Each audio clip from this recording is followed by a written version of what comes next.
કામદા એકાદશી વ્રત કથા. ઘણીવાર જીવનમાં અજાણતા એવી ભૂલો થઈ જતી હોય છે જેનું પરિણામ આપણે લાંબા સમય સુધી ભોગવવું પડે છે. ક્યારેક કોઈનો શ્રાપ કે ક્યારેક આપણા ખરાબ કર્મો આપણને એવી મુસીબતમાં મૂકી દે છે જ્યાંથી બહાર નીકળવાનો કોઈ રસ્તો નથી દેખાતો. પણ શાસ્ત્રો કહે છે કે પરમાત્માએ મનુષ્યના કલ્યાણ માટે એક એવો દિવસ બનાવ્યો છે જે દિવસે સાચા હૃદયથી કરવામાં આવેલી પ્રાર્થના ગમે તેવા ભયાનક શ્રાપને પણ આશીર્વાદમાં બદલી શકે છે. આ પવિત્ર દિવસ એટલે ચૈત્ર મહિનાની કામદા એકાદશી. એક એવી એકાદશી જે માત્ર પાપોનો નાશ નથી કરતી પરંતુ ભક્તની હૃદયની દરેક શુદ્ધ ઈચ્છા એટલે કે કામનાને પૂર્ણ કરે છે.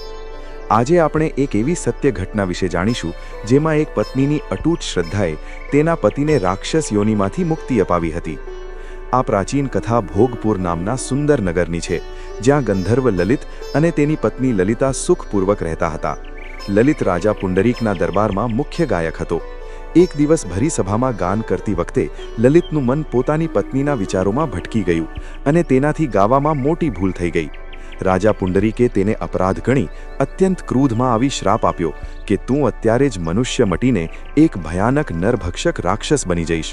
ક્ષણભરમાં લલિતનું સુંદર શરીર વિકરાળ બની ગયું અને તે જંગલોમાં ભટકવા લાગ્યો. આ જોઈ તેની પત્ની લલિતા ભાંગી પડી પણ તેણે હિંમત ન હારી. તે પોતાના પતિને બચાવવા માટે રસ્તા શોધતી રહી અને અંતે તે વિંધ્યાચલ પર્વત પર શૃંગી ઋષિના આશ્રમમાં પહોંચી. ઋષિએ લલિતાની પીડા જોઈને તેને માર્ગ બતાવ્યો કે હે પુત્રી, તું ચૈત્ર શુક્લ પક્ષની કામદા એકાદશીનું વ્રત કર અને તેનું પુણ્ય તારા પતિને અર્પણ કર. લલિતાએ પૂરી નિષ્ઠા સાથે આ કઠિન વ્રત કર્યું અને ભગવાન વિષ્ણુને પ્રાર્થના કરી કે તેના વ્રતનું ફળ તેના પતિને મળે. આ વ્રતના પ્રતાપે લલિત તત્કાલ રાક્ષસના શરીરમાંથી મુક્ત થઈને ફરીથી દિવ્ય સ્વરૂપ પામ્યો. આ કથા આપણને સમજાવે છે કે ભક્તિમાં એટલી તાકાત છે કે તે અશક્યને પણ શક્ય કરી શકે છે. જે મનુષ્ય કામદા એકાદશીનું વ્રત કરે છે કે તેની કથા સાંભળે છે તેના જીવનમાંથી તમામ નકારાત્મકતા અને પાપો દૂર થાય છે અને તેને અક્ષય પુણ્યની પ્રાપ્તિ થાય છે. મિત્રો, પરમાત્માની કૃપા મેળવવાનો આ શ્રેષ્ઠ માર્ગ છે.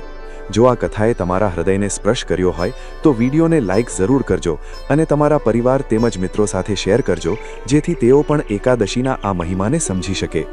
ભક્તિના આવા જ પ્રેરણાત્મક પ્રસંગો અને વ્રત કથાઓ માટે અમારી ચેનલ મારા પ્રભુજીને અત્યારે જ સબસ્ક્રાઇબ કરો અને કોમેન્ટમાં જય શ્રી કૃષ્ણ જરૂર લખજો. ભગવાન વિષ્ણુ તમારી દરેક મનોકામના પૂર્ણ કરે તેવી પ્રાર્થના.